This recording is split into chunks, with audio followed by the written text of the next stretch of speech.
Ese ibyo abadepite bo mu Bwongereza basuye Ingabire Victoire wabimenye? None se ibyo Perezida Kagame yavuze kuri Tshisekedi byo wabubizi? Intambara y'umuhenerezo ya M23 yatumye yigarurira uduce twinshi muri Congo hari icyo bayikubwiyeho? Kandi wasanga imirwano ya M23 na FRDC ikomeje guca ibintu muri Rucuro nayo utarayibwiweho. Ninde uzahagarika ubwicanyi buri gukorerwa abatutsi n'abavuga ikinyarwanda muri Congo? Ibyo umugabo washetse umugore we mu kiryabarezi mu mujyi wa Kigali se byo byaba byakugezeho? Fata iminota mike uburetse ibyo urimo, ufate telefone yawe cyangwa ufate mudasobwa yawe maze urebe Rwanda News Update maze nkugezeho aya makuru yose.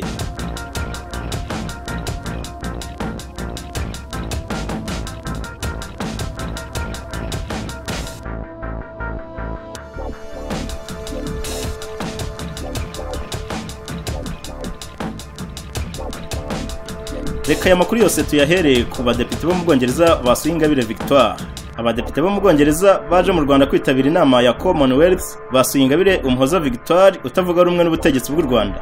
Huko Ingabire washinze ishyaka Darfa umurinzi ritaremerwa mu Rwanda yabyemereye kuri Twitter, abadepite bamusuye barimo Chinyeru Onura wo mu ishyaka Labour, Harriet Baldwin wo muri Conservative, Pauline Latham wo muri Labour ndetse na Jeremy Pavis wo muri Liberal Democrats. Abandi bamusuye bari kumwe n'aba badepite ni Jack Patterson ushinzwe ububanyi n'amahanga mu ngoro y'inteko ishinga amategeko y'u Bwongereza na Nick Westcott uyobora umuryango Royal African Society uharanira umubano hagati y'Ubwongereza n'ibihugu byo ku mugabane wa Afurika. Ntabwo Ingabire yasobanuye ibyo yaganiriye n'aba badepite hamwe n'abayobozi bandi, gusa mbere yuko inama ya Commonwealth itangira yakomeje kugaragaza ibibazo abona biri mu Rwanda birimo kutubahirizwa ku burenganzira bw'ikiremwa muntu n'ubwisanzure mu kuvuga buri hasi.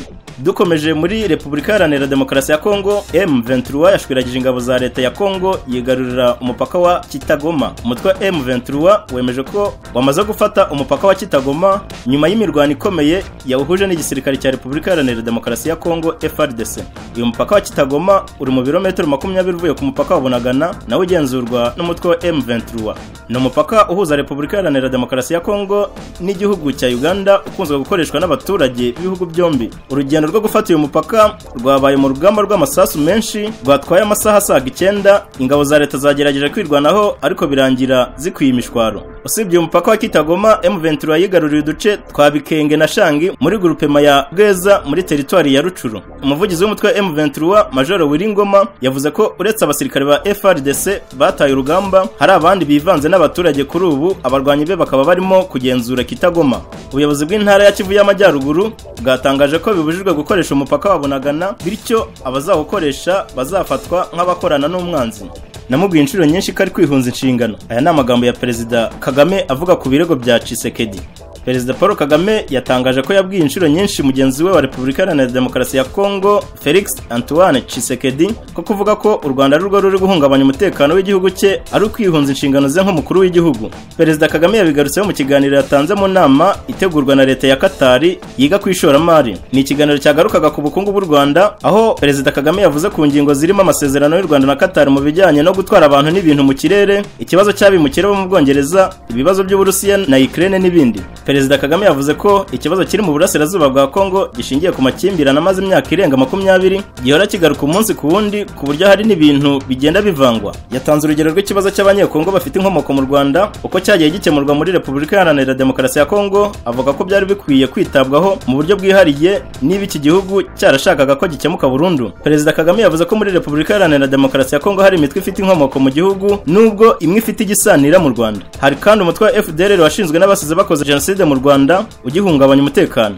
Aya magambo Perezida Kagame yavuze muri iki kiganiro aje akurikira ibirogo bitabarika bya Perezida wa Repubulika Iharanira Demokarasi ya Congo Felix Antoine Tshisekedi wavuze ko u Rwanda ari rwo ruri inyuma y'ibikorwa bya M23 biri kubera mu gihugu cya Congo. Muri ibi birego Perezida Tshisekedi yashinje u Rwanda gushaka kwigarurira ubutaka bwa Repubulika Iharanira Demokarasi ya Congo no gusahura umutungo kamere wiganjemo amabuye y'agaciro. Perezida Kagame yavuze ko inshuro nyinshi yabwiye Perezida Tshisekedi ko adakwiye gukomeza gushakira ikibazo aho kitari. Perezida Kagame yakomeje yakomeje avuga ko ibiganiro byinshi byabaye hagati y'impande zombi n'ibindi bikaba biri kuba magingaya, ariko akaba atumva uburyo perezida Tshisekedi yahisemo indi nzira. Perezida Kagame na mugenzi we Tshisekedi baherutse guhurira muri Kenya mu nama ya gatatu y'abakuru b'ibihugu bigize umuryango wa Afurika y'Iburasirazuba, bafata ingamba zirimo kohereza muri Repubulika Iharanira Demokarasi ya Congo ingabo z'uyu muryango kugira ngo zijye gukemura ikibazo cy'imitwe y'iterabwoba. Umukuru w'igihugu yavuze ko bikwiriye ko iki kibazo gikemurwa mu mizi aho gukomeza guca ibintu hejuru cyangwa se kubivanga. Tukiri muri Repubulika Iharanira Demokarasi ya Congo, gukoresha umupaka wa Bunagana byagizwe icyaha. Ubuyobozi bw'intara ya Kivu y'Amajyaruguru bwabujije abaturage gukoresha umupaka wa Bunagana, buvuga ko uzawukoresha azafatwa nk'ushyigikiye umutwe wa M23 bafata nk'uwiterabwoba. Iki cyemezo gifashwe nyuma yaho kuwa mbere umuvugizi w'umutwe wa M23 Major Wiringoma yatangaje ko bafunguye ku mugaragaro umupaka wa Bunagana, ndetse abaturage bari barahungiye muri Uganda batangira gutaha abizeza umutekano. Ku rundi ruhande, guverineri w'intara ya Kivu y'Amajyaruguru Lieutenant General Constant Ndima yasohoye itangazo ribuza abakozi ba gasutamo n'abacuruzi gukoresha uyu mupaka kuko wafashwe n'umutwe w'iterabwoba. Yakomeje avuga ko abazakoresha uyu mupaka baba abacuruzi ndetse n'abandi bazafatwa nk'aho bakora amagendo kandi bakorana n'abanzi. Yizeza abaturage ko vuba bazaba bisubije uyu mupaka. Nyuma yo kwigarurira umupaka wa Bunagana, kuri ubu uyu mutwe wa M23 uri kugenzura undi mupaka uhuza Repubulika Iharanira Demokarasi ya Congo na Uganda witwa Kitagoma. Nubwo imigano ikomeje hagati ya M23 na FARDC, inama y'abakuru b'ibihugu bigize umuryango wa Afurika y'Iburasirazuba iherutse guterana yemeje ko imitwe yitwaje intwaro yose iva mu bice iri kugenzura igahagarika imirwano. Ninde uzahagarika ubwicanyi buri gukorerwa abatutsi n'abavuga ikinyarwanda muri Repubulika Iharanira Demokarasi ya Congo? Ingingo ikomeje kuvugwa mu karere ka Afurika y'Iburasirazuba niyo ubwicanyi n'ibikorwa by'urugomo bikomeje gukorerwa abatutsi n'abavuga ikinyarwanda mu bice bitandukanye byo muri Repubulika Iharanira Demokarasi ya Congo, by'umwihariko abo muri Kivu y'Amajyaruguru n'Amajyepfo.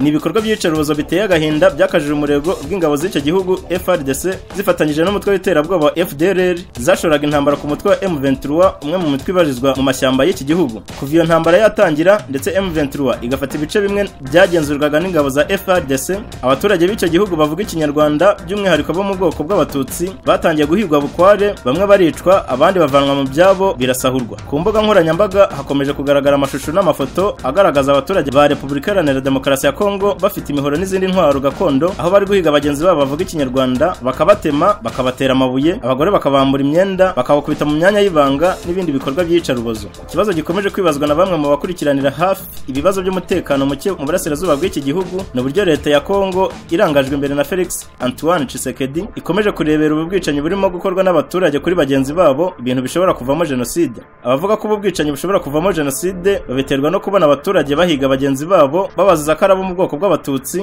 bakabahiga bafite intwaro gakondo zirimo imihoro, ndetse bamwe bakaba bakomeje kwicwa. Reka aya makuru tuyasoreze kuri iyi nkuru yo mu mujyi wa Kigali, aho umugabo yashese umugore we mu Kiryabarezi. Umugabo witwa Byiringiro Patrick, ni amazina yahinduwe, w'imyaka 39 y'amavuko, utuye mu murenge wa Gatsata, akarere ka Gasabo, wemeza ko yabaye imbata y'umukino w'amahirwe ku buryo yabuze ko yawikuramo nyuma y'uko umutandukanyije n'umugore we. Mu kiganiro agiranye n'ikinyamakuru Igihe, uyu mugabo yavuze ko aherutse gukina umukino w'amahirwe uzwi nk'Ikiryabarezi, bamurya amafaranga 80,000 yari kwishyura inzu n'amafaranga y'ishuri ry'umwana we. N'agahinda kenshi, uyu mugabo yemeza ko byabaye ngombwa ko ashakisha ubundi buryo yakoresha kugira ngo agaruze aya mafaranga, maze biba ngombwa ko asaba nyiri icyo Kiryabarezi kumuguriza 50,000 atayamwishyura, akaba agumanya umugore we kugeza ayamuhaye. Uyu mugabo yakomeje avuga ko yahise akomeza akina icyo Kiryabarezi, ariko kubw'amahirwe make ntiyabasha kugaruza aya mafaranga, ahubwo nayo barayamurya. Yagize ati, kubwiye ibyo Ikiryabarezi cyankoreye uwo munsi wangirira impuhwe, uzi ko cyandiye amafaranga yose, noneho uwo mugabo ahita anyirukana yigumanira umugore wanjye. Byiringiro yongeyeho ko bitewe nuko umugore we babanaga mu buryo butemewe n'amategeko, nawe yahise yigumira kuri uwo mugabo ufite akabari